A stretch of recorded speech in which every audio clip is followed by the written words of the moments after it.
أهلا وسهلا بكم في القناة. خبري لهذا اليوم عن الداعية الإسلامي عبد الله بن نعمة الذي وافته المنية اليوم بعد صراع طويل مع مرض الشلل الرباعي الذي دام أكثر من 30 سنة. وهاته آخر صورة له من المستشفى، حيث كان في حالة صحية يرثى لها. هذا الإنسان تجلت فيه كل الصفات الحميدة، فقد كان ملهما لأطفال ذوي الهمم وكذلك للأشخاص المعاقين حركيا.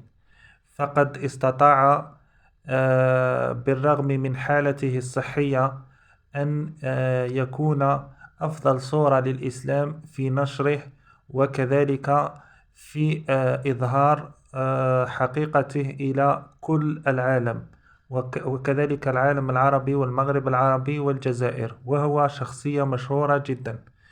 سيتم دفنه في المدينة المنورة بعد صلاة العصر، وأنا من هذا المنبر أوجه دعاء إلى الله عز وجل أن يرحمه برحمته الواسعة، وأن يسكنه فسيح جناته، وأن يغفر له كل ذنوبه وخطاياه.